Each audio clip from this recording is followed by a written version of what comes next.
کی 27ویں تاخرات میں میں جماعت اسلامی ہند پوسد کی جانب سے آپ سب کا استقبال کرتا ہوں۔ تمام تعریفیں اس خدائے بزرگ و برتر کے لیے جو تمام جہانوں کا رب ہے، جو بے ستون آسمانوں کا معمار ہے۔ ہزاروں درود ہو ہم سب کے نبی حضرت محمد صلی اللہ علیہ وسلم پر، جو وجہ تخلیق کائنات ہے، جو یاسی ہے، طاہا ہے، مزمل و مدثر ہے۔ آج کے اس پروگرام کا آغاز انشاءاللہ درس قرآن سے ہوگا۔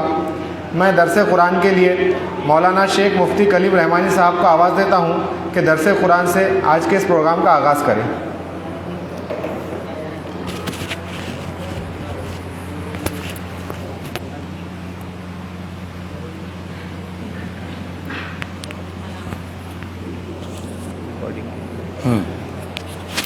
وہ دیکھ لو صحیح ہے، ہمارے اس پہ ڈال دیں۔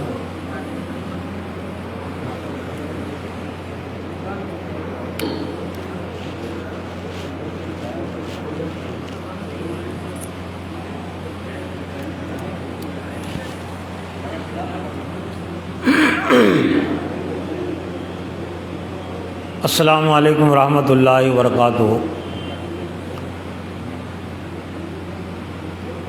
اعوذ باللہ من الشیطان الرجیم، بسم اللہ الرحمن الرحیم۔ یا ایھا الذین آمنوا هل أدلكم على تجارة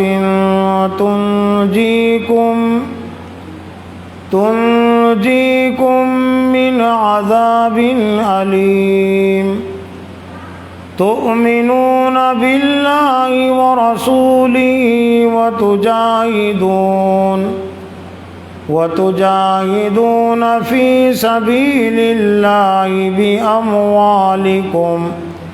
بأموالكم وأنفسكم، ذلكم خير لكم إن كنتم تعلمون۔ يا أيها الذين آمنوا كونوا أنصار الله كما قال عيسى ابن مريم للحواريين من أنصاري إلى الله قال الحواريون نحن أنصار الله فآمنت طائفة من بني إسرائيل وكفرت طائفة فأيدنا الذين آمنوا على عدوهم فأصبحوا ظاهرين۔ صدق اللہ العظیم۔ محترم حضرات اور دینی بھائیوں، بزرگوں اور رفقا اکرام، ابھی آپ کے سامنے قرآن مجید کے سورہ صف کی دوسرے رکوع کی تلاوت کی گئی۔ پاروں کی ترتیب اور تقسیم کے لحاظ سے یہ 28ویں پارے کا 10واں رکوع ہے۔ اس رکوع میں اللہ تعالیٰ نے اہل ایمان کو خطاب کر کے دوزخ سے بچنے کا نصاب، جنت میں داخلے کا نصاب اور اس دنیا میں حکومت حاصل کرنے کا نصاب یہ بیان فرمایا ہے۔ یعنی گویا کہ بہت جامع ترین رکوع ہے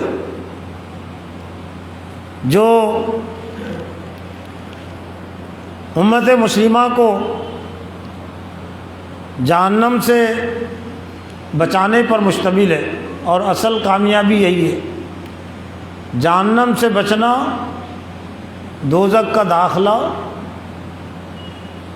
اور پھر ضمناً ثانوی چیز اس کو اللہ نے پیش کیا، وہ اخرا، دوسری چیز جسے تم پسند کرتے ہو، نصر من اللہ و فتح قریب، اللہ کی مدد اور قریب حاصل ہونے والی فتح، یعنی غلبہ، سیاسی غلبہ، حکومت، اس کے لیے فتح کے الفاظ قرآن مجید میں استعمال ہوئے۔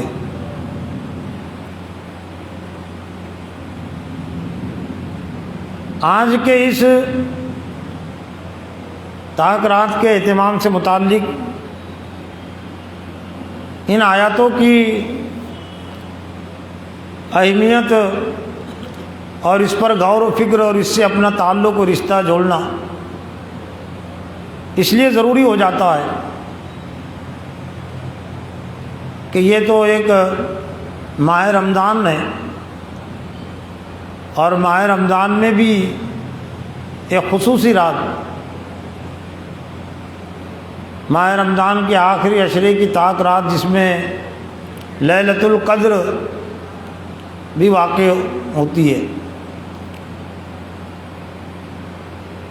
اور یہ اس لیے بھی کہ ہر مسلمان یہ چاہتا ہے کہ جہنم سے وہ بچے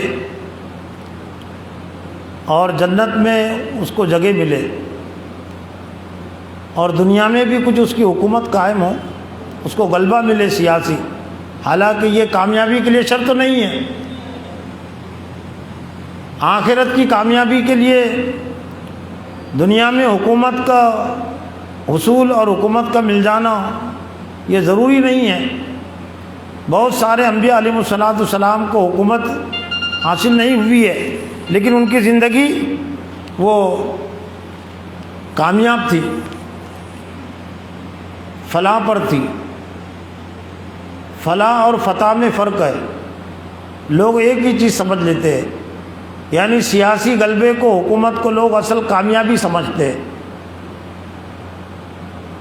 لیکن اسلام جو فکر اور جو سوچ دیتا ہے وہ یہ کہ اگر فلاح، اگر فتح مل رہی ہے، دنیا کا سیاسی غلبہ اگر مل رہا ہے، حکومت مل رہی ہے، لیکن فلاح کو نظر انداز کر کے تو ایسی حکومت حاصل نہیں کی جا سکتی ہے۔ اور جب امت مسلمہ نے اصل فتح کو سمجھ لیا، فلاح کو نظر انداز کر دیا۔ فلاح کہتے کس کو ہیں؟ اذان کے کلمات میں فلاح کا تذکرہ ہے، جو اہم کلمات ہیں ان میں سے کلمہ ہے حی علی الفلاح، آؤ فلاح کی طرف۔ اس کا اردو میں عام طور سے کامیابی سے ترجمہ کیا گیا، آؤ کامیابی کی طرف۔ اور سب سے آخر میں اذان میں، اس کے بعد اذان کا کوئی نیا کلمہ نہیں ہے، جو دو کلمے ہیں وہ اس سے پہلے آ چکے، اللہ اکبر لا الہ الا اللہ، حی علی الفلاح کے بعد دہرایا جاتا ہے، لیکن وہ اس سے پہلے اللہ اکبر کا کلمہ 4 مرتبہ آ چکا، لا الہ کا کلمہ بھی پہلے 2 مرتبہ آ چکا، اشہد اللہ الہ الا اللہ، اشہد اللہ الہ الا اللہ۔ تو فلاح کا مطلب ہے آؤ اللہ اکبر کی طرف، آؤ اشہد اللہ الہ الا اللہ کی طرف، آؤ اشہد ان محمد رسول اللہ کی طرف، آؤ حی علی الصلاح کی طرف۔ تو وہ ہے فلاح، یعنی اللہ کی بڑائی، اللہ کے احکام زندگی میں رہے۔ تو اے لوگوں جو ایمان لائے ہو، هل ادلکم علی تجارہ، کیا میں تمہیں وہ تجارت بتاؤں؟ تجارت کے لفظوں سے ہر انسان کو انسیت ہوتی ہے، دلچسپی ہوتی ہے، محبت بھی ہوتی ہے، اور تجارت کے لیے انسان محنت اور مشقت بھی کرتا ہے، اور اس کے لیے اپنے آپ کو آمادہ وہ پاتا ہے، آمادہ کرتا ہے۔ تو گویا کہ یہ آگے کا جو نصاب ہے وہ بھی تجارت کی طرح مصروفیتوں کا، محنت کا تقاضا کرتا ہے، اور اس میں بھی خسارہ ہے اور اس میں نفع ہے۔ تجارت میں خسارہ بھی ہوتا ہے۔ تاجر اگر تجارت کی ذمہ داریوں کو صحیح طور سے ادا نہ کرے تو تجارت اس کے لیے خسارے کا باعث ہوتی ہے، اس کا کاروبار اس کے لیے خسارے کا باعث ہوتا ہے۔ اور تاجر اگر تجارت کی ذمہ داریوں کو صحیح طور سے ادا کرے تو یہ تجارت اس کے لیے نفع کا باعث ہوتی ہے۔ تو آگے جس تجارت کا اللہ تعالیٰ نے تذکرہ کیا ہے وہ تجارت یہ لین دین کی تجارت نہیں ہے، یہ دنیا کی تجارت نہیں ہے،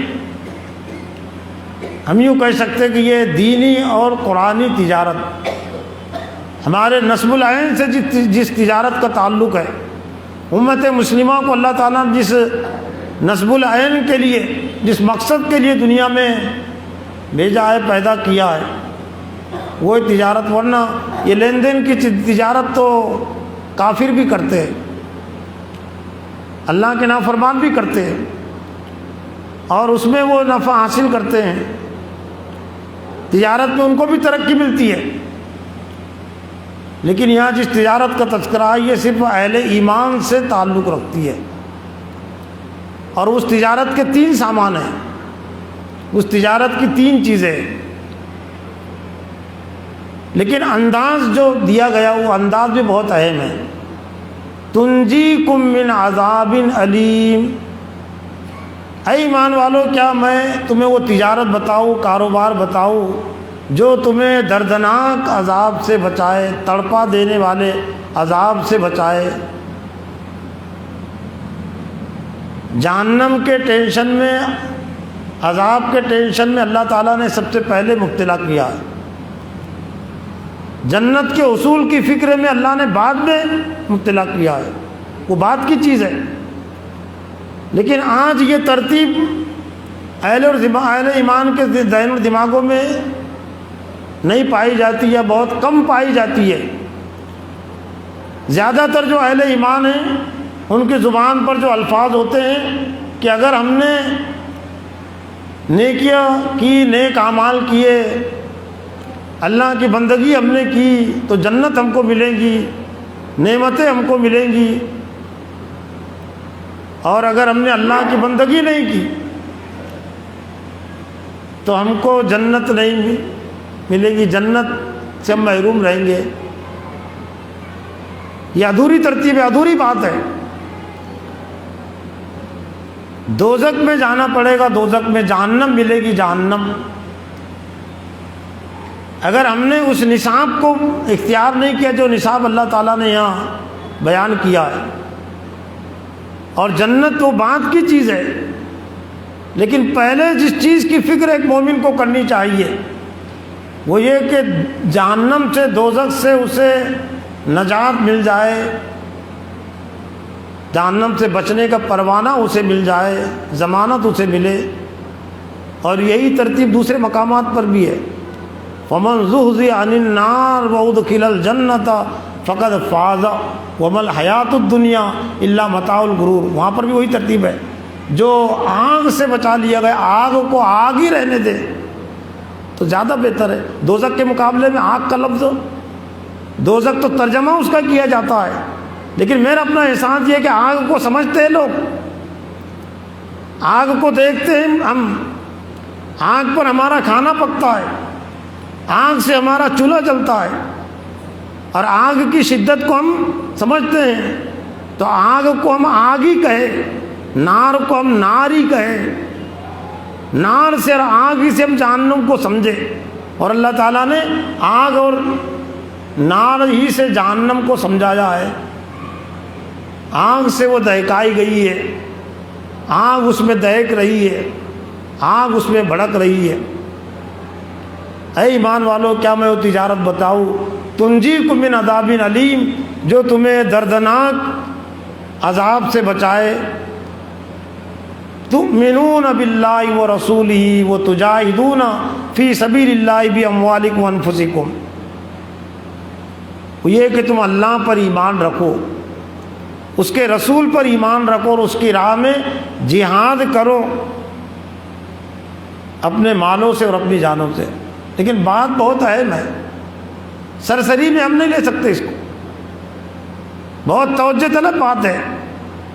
بات کا آغاز ہوا ہے یا ایھا الذین آمنوا سے. اللہ کے خطاب کا آغاز ہوا ہے اے لوگوں جو ایمان لائے ہو. تو گویا کہ غیر مومنوں سے تو خطاب نہیں ہے، عام انسانوں سے تو خطاب نہیں ہے، اہل ایمان سے خطاب ہے. پھر اہل ایمان سے خطاب ہونے کے بعد پھر تؤمنون باللہ کا تذکرہ کیوں آیا؟ اس کا مطلب یہ ہے کہ ایمان صرف قبول کر لینا کافی نہیں ہے، اور ایمان صرف ایک مرتبہ کے اقرار کا نام نہیں ہے. یہ اس ایمان کی بات ہے جو زندگی بھر کے لیے ضروری ہے، جو ہر وقت کے لیے ضروری ہے. یا ہم یوں بھی کہہ سکتے ہیں کہ اے ایمان والو جنہوں نے اسلام میں داخلہ لیا، ایمان میں داخلہ لیا، وہ ایمان کے تقاضوں کو پورا کرو. یا ایھا الذین آمنوا، آمنو کے الفاظ بھی ہیں قرآن مجید میں. اے ایمان والو ایمان لاؤ. اور دنیا میں تمام انسان سمجھتے ہیں کہ داخلہ اور چیز ہوتی ہے، اور داخلے کی بنیاد پر ڈگری ملنے والی اور چیز ہوتی ہے. اسکول کا داخلہ اور ہے، اسکول کی ڈگری اور چیز ہے. ڈاکٹری کا داخلہ اور ہے، اور ڈاکٹری کی ڈگری اور چیز ہے. اور یہ بھی سب سمجھتے ہیں کہ داخلے کی بنیاد پر ڈگری ملنے والی نہیں ہے. ڈگری کا تعلق ہے نصاب اور نظام کو پورا کرنے پر، کہ کالج نے جو نظام قائم کیا ہے حاضری کا، اور جو پڑھنے کا جو نظام مرتب کیا ہے. دو چیزیں ہوتی ہیں نا کالج میں بھی، ایک ہوتا ہے نظام العمل، حاضری کا وقت، اور حاضر ہو جانا کافی نہیں ہے. کالج میں اسکول میں پڑھنے والے اس کو اچھی طرح سمجھتے ہیں کہ 4 گھنٹے کا وقت تھا، لیکن اب 5 گھنٹہ کوئی اسکول میں رہا، لیکن کتاب و نصاب اس نے خریدا نہیں، نصاب اس نے پڑھا نہیں، سمجھا نہیں. تو یہ زیادہ وقت کی حاضری بھی آپ کو کامیابی نہیں دلائیں گی، ناکام ہونا پڑے گا آپ کو. تو ایسے ہی اسلام نے ایک نظام العمل قائم کیا. یہ 5 وقت کی نمازیں، یہ رمضان کا نظام العمل، یہ عیدین کا نظام العمل، ہم ربانی اجتماعات کے نام سے اس کو سمجھ سکتے ہیں. یہ نکاح کا نظام العمل، خطبہ نکاح کا نظام العمل، خطبہ حج کا نظام العمل. لیکن ہر نظام العمل کے ساتھ نصاب ہے. رمضان کے ساتھ نصاب بھی ہے نا، نماز تراویح میں اس کی تفہیم ہوتی ہے. اب کتنے سمجھتے ہیں وہ اور چیز ہے، لیکن تفہیم کا انتظام اللہ تعالیٰ نے کیا ہے. سورہ فاتحہ سے لے کر سورہ والناس تک اللہ تعالیٰ نے انتظام کیا ہے. اذان کا نظام العمل اللہ نے جاری کیا تو اس میں نصاب رکھا ہے. اللہ اکبر سے لے کر لا الہ الا اللہ تک. نماز کا نظام العمل اسلام نے دیا ہے تو اس کا نصاب بھی دیا ہے. اللہ اکبر سے وہ شروع ہوتی ہے، السلام علیکم ورحمۃ اللہ پر اس کا ختم ہوتی ہے. تو اسی طرح سے یہ اس ایمان کی بات ہے کہ جو اپنے ساتھ نظام العمل بھی لیے ہوئے ہیں کہ اے ایمان والو تؤمنون. اس لیے عربی پڑھنے والے اس کو زیادہ سمجھیں گے. مضارع کا صیغہ ہے. مضارع میں 2 معنی ہوتے ہیں، مستقبل کے اور حال کے. استمرار جسے کہتے ہیں. یکتبو وہ لکھتا ہے اور لکھے گا. کتب ماضی میں ہوتا ہے، کتبہ اس نے لکھا. لیکن یکتبو ایک مرد لکھتا ہے یا لکھے گا، یعنی حال کا مفہوم بھی اس میں. استمرار جسے کہتے ہیں، ایمان پر قائم رہتے ہیں. ان کی حالت ایمان کی حالت ہوتی ہے، ایمان کو نہیں چھوڑتے. اور ان کا مستقبل بھی ایمان سے وابستہ ہوتا ہے، یعنی حال میں بھی ایمان کو نہیں چھوڑتے، اور آئندہ کا جو وقت ہے آنے والا اس میں ایمان کو نہیں. تؤمنون باللہ، اللہ پر ایمان رکھو، اللہ پر ایمان رکھتے ہیں. ورسولہ، اور اس کے رسول پر. 2 اہم ایمان کے حوالے سے 2 اہم چیز، اللہ اور اس کا رسول. یعنی اللہ اور اس کے رسول پر ایمان کا مطلب اللہ اور اس کے رسول کے جو احکام اور تعلیمات ہیں اس کو مانتے ہیں. اور اس پر عمل کرتے، لیکن اللہ اور اس کے رسول پر ایمان کافی نہیں ہے دوزخ سے بچنے کے لیے۔ جنت کی بات آگے کی ہے، دوزخ سے بچنے کے لیے، جہنم سے بچنے کے لیے، آگ سے بچنے کے لیے تؤمنون باللہ و رسولہ کافی نہیں ہے۔ اور اگر کافی ہوتا تو پھر اللہ تجاہدون فی سبیل اللہ کی شرط نہیں لگاتا۔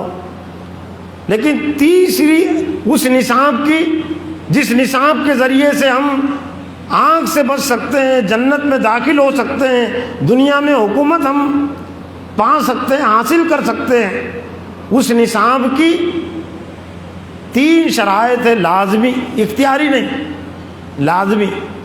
کچھ اختیاری چیزیں ہوتے، کرے تو بہتر، نہیں کرے تو کوئی زیادہ نقصان نہیں، کوئی زیادہ گناہ نہیں۔ جماعتوں میں بھی ایسا ہوتا ہے، جماعتوں سے متعلق بھی کچھ چیزیں لازمی ہوتی ہے اور کچھ چیزیں اختیاری ہوتی ہے، لیکن یہاں جس نصاب کی بات اللہ نے کہی ہے وہ اختیاری نہیں ہے، وہ لازمی ہے۔ یعنی دوزخ آگ سے بچنے کے لیے لازمی نصاب، جنت میں داخلے کا لازمی نصاب، دنیا میں حکومت حاصل کرنے کا لازمی نصاب، وہ حکومت جو اللہ کو مطلوب ہے، یعنی اسلامی حکومت، دینی حکومت ہم کہہ سکتے ہیں۔ تؤمنون باللہ ورسولہ وتجاہدون فی سبیل اللہ باموالکم وانفسکم، اور یہ کہ تم اللہ کی راہ میں جہاد کرو اپنے مالوں سے اور اپنی جانوں سے۔ لیکن شیطان بڑا مکار ہے، شیطان کے چہرے بڑے مکار ہیں۔ انہوں نے دیکھا کہ امت مسلمہ اگر اللہ کی راہ میں جہاد اگر کرے گی تو جنت دوزخ سے بچ جائیں گی، جہنم سے بچیں گی، آگ سے بچیں گی، جنت بھی مل جائیں گی، دنیا میں ان کو حکومت بھی ملیں گی۔ تو پھر ایک راستہ یہ بتاؤ کہ جہاد کا مطلب ہے جنگ، اور جنگ بہت کم نبیوں کی زندگی میں ہوئی ہے۔ جنگ کے لیے بہت ساری شرائط ہیں، ہر وقت کے لیے جنگ نہیں ہوتی، لیکن جہاد ہر وقت ہوا ہے اور ہر وقت کے لیے۔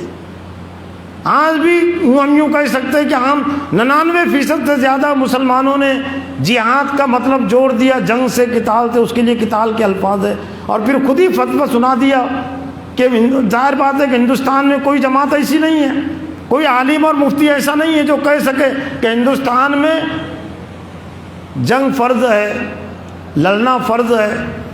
کوئی جماعت نہیں کہہ سکتی، اس کی شرائط نہیں ہے ابھی، اس کی استطاعت نہیں، اس کی جو شرائط ہے وہ کسی جماعت کے پاس نہیں ہے، ابھی کسی مفتی کے پاس نہیں ہے۔ تو پھر فتویٰ یہ سنا دیا گیا کہ جہاد ہم نہیں کر سکتے، جہاد ہمارے لیے ضروری نہیں ہے، سنت بھی نہیں ہے، واجب بھی نہیں ہے، فرض بھی نہیں ہے۔ تو نہ رہے باس نہ بجے بانسری، جنگ سے اس کو جوڑ کر ہم نے جہاد سے اپنا پیچھا چھڑا لیا۔ لیکن پیچھا چھڑا لیا تو گویا کہ ہم دوزخ سے بچنا، جہنم سے ہم نہیں بچنا چاہتے، دوزخ سے بچنے کے لیے بھی جہاد فرض ہے۔ دنیا میں ایک مسلمان بھی اگر ہے تو اس پر جہاد فرض ہے۔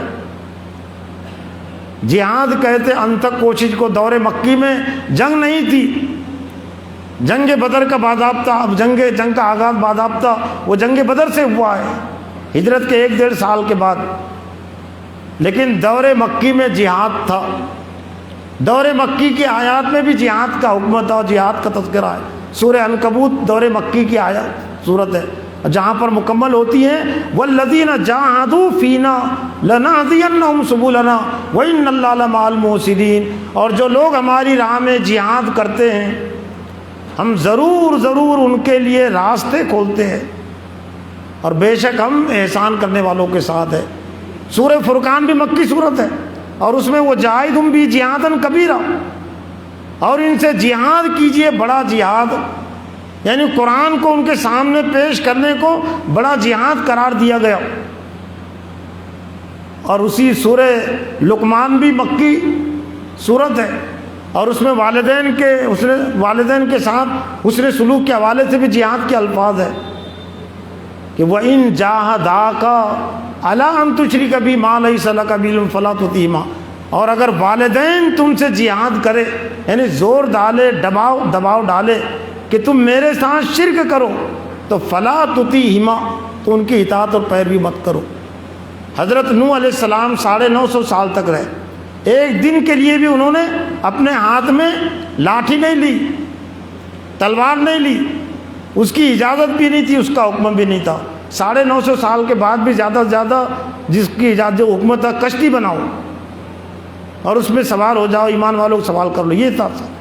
لیکن زندگی بھر وہ جہاد کرتے رہے، مشرکانہ نظام کے خلاف، شرک کے خلاف، بے دینی کے خلاف وہ جہاد کرتے رہے۔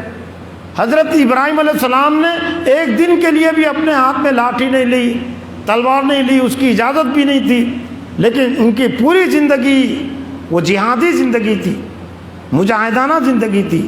دور مکی میں حضور صلی اللہ علیہ وسلم نے 13 سال تک اپنے ہاتھ میں ہتھیار نہیں لیا، لاٹھی نہیں لی، اور نہ اس کی اجازت تھی، لیکن اللہ کے رسول اور حضرت خباب بن ارد، حضرت بلال رضی اللہ تعالیٰ عنہ، وہ زمین پر لیٹے ہوئے، گھسیٹے جاتے ہوئے وہ جہادی کر رہے تھے، ان کی جہادی کوشش تھی، کفر کے خلاف، باطل کے خلاف کوشش کرنا، ایمان کے لیے، کفر سے بچنے کے لیے، اس کا نام ہے، اسی کا نام ہے جہاد۔ وَتُجَاهِدُونَ فِي سَبِيلِ اللَّهِ، اور یہ جہاد صرف جنت میں داخلے کے لیے نہیں ہے، جہنم سے بچنے کے لیے بھی جہاد فرض ہے، اور اس کے بعد ہے پھر اس جنت کا تذکرہ۔ لیکن فی سبیل اللہ کی شرط لگائی گئی۔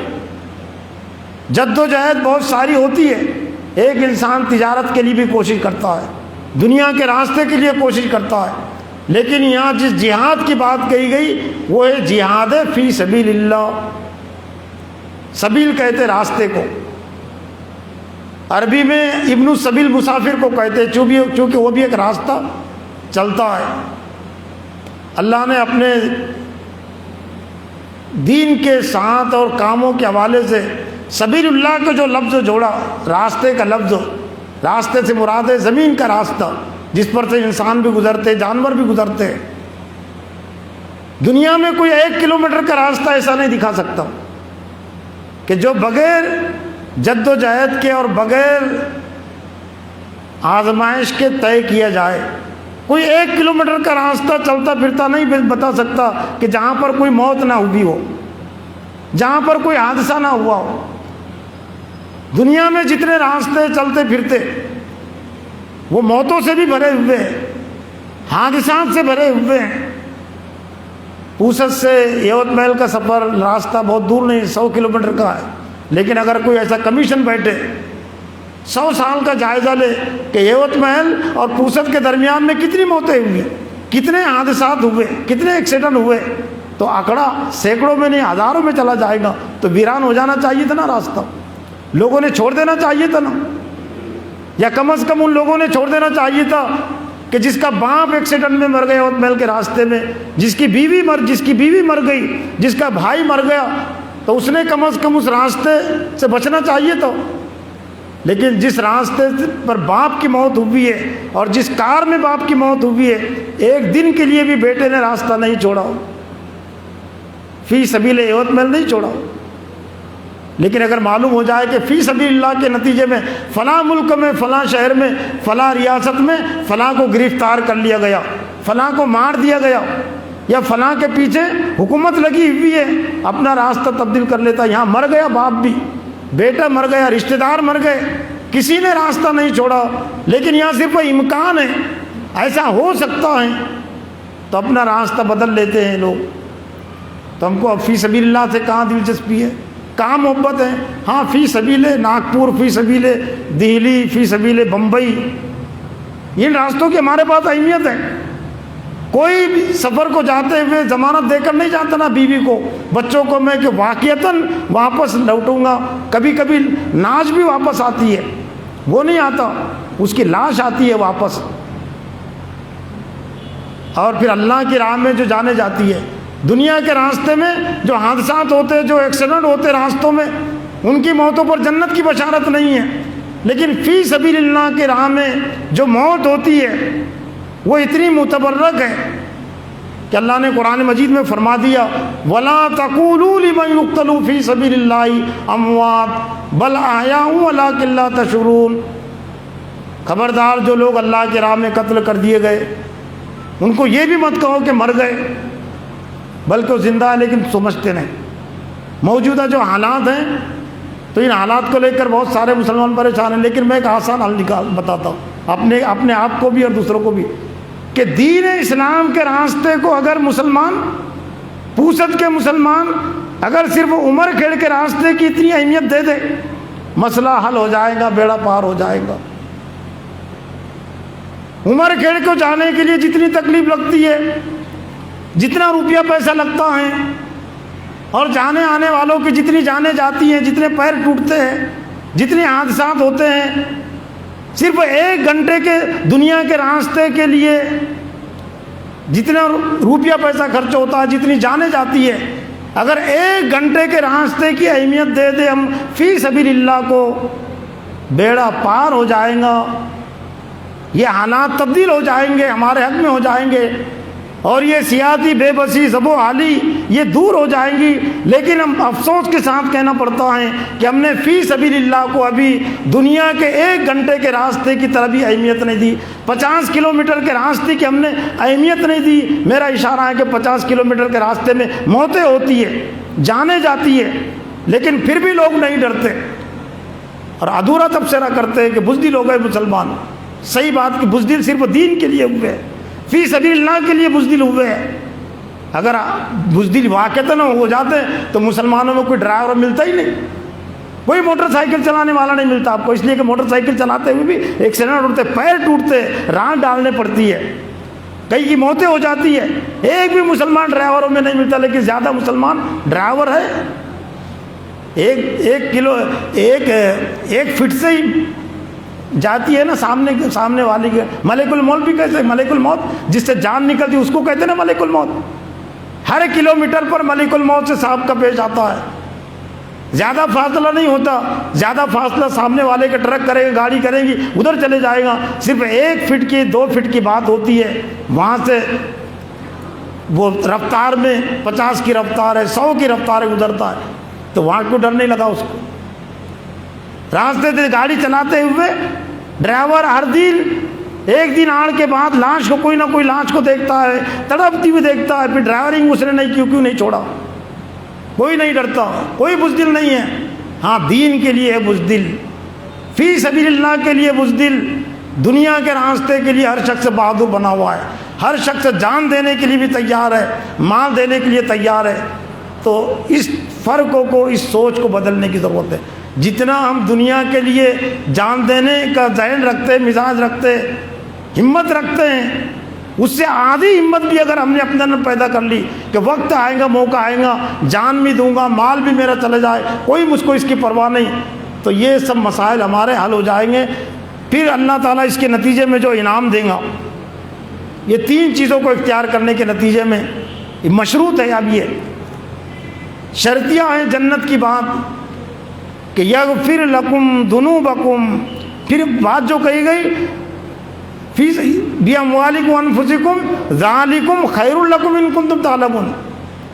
وقت طلب تفصیلی رکو ہے، خلاصہ میں پیش کر رہا ہوں، لیکن پھر بھی خلاصے میں چٹھی آ گئی 5 منٹ کی، میں کوشش کروں گا کہ بات مکمل ہو جائے، اس لیے کہ ہمارے درمیان میں مہمان مقرر تشریف فرما ہے۔ لیکن اہم جو چیز ذالکم خیر لکم ان کنتم تعلمون، یہی تمہارے لیے بہتر ہے اگر تم جانو۔ کیا بہتر ہے؟ تؤمنون باللہ ورسولہ وتجاہدون فی سبیل اللہ باموالکم وانفسکم، یہ تمہارے لیے بہتر ہے۔ چیزیں ضدوں سے پہچانی جاتی ہے، خیر کو شر سے آپ پہچان سکتے ہیں، اس کا الٹ کر لیجئے۔ شر اگر تم نے یہ نہیں کیا تو تمہارے لیے شر ہے، تمہارے لیے بری چیز ہے، یہ بری ہو گئی نا، تنگ ہو گئی نا، ہمارے مکانات ہمارے لیے تنگ ہو گئے، ہندوستان کی سرزمین مسلمانوں کے لیے تنگ ہو گئی۔ این آر سی کا خطرہ لٹکا ہوا ہے، ڈر ہے بھی تو اللہ کا ڈر نہیں ہے، این آر سی کا ڈر ہے، ہیبت ہے بھی تو اللہ کی ہیبت نہیں، آر ایس ایس کی ہیبت ذہن اور دماغوں میں بٹھا لی گئی ہے۔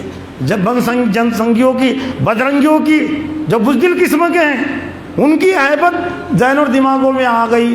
اللہ کی ہیبت بٹھانے کی ضرورت ہے۔ وہ تسبیح تراویح بھی اسی کی مشق ہے۔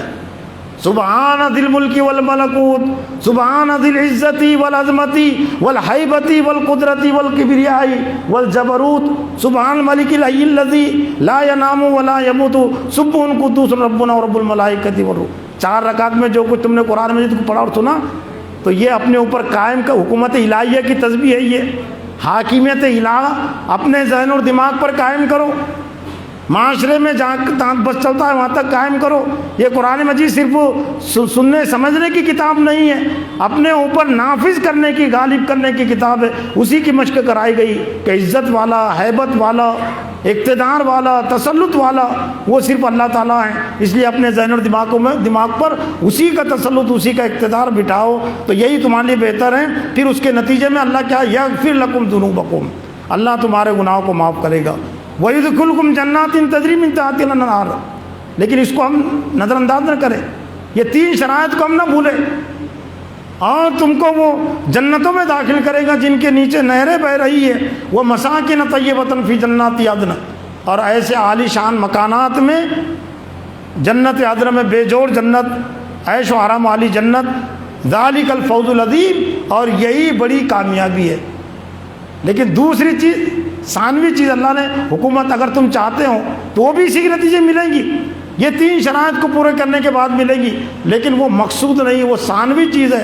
وَأُخْرَىٰ تُحِبُّونَهَا نَصْرٌ مِّنَ اللَّهِ وَفَتْحٌ قَرِیب، اور دوسری چیز جس کو تم پسند کرتے ہو، ہمارے لیے بہت زیادہ پسندیدہ نہیں ہے، ہمارے لیے تو صرف دین پسندیدہ ہے۔ چاہے تم مغلوبیت میں رہو، چاہے تم دنیا میں گھسیٹے جاؤ دین اور ایمان کی بنیاد پر، لیکن دین اگر تمہاری زندگی میں ہے تو اس سے ہم کو محبت ہے، اور اقتدار ہے لیکن دین نہیں ہے تو پھر اللہ تعالیٰ کے غضب اور عذاب کی وہ بات ہے۔ تو دوسری چیز سے تم پسند کرتے ہو نصر اللہ کی مدد، فتح قریب، اور قریب حاصل ہونے والی فتح یعنی غلبہ۔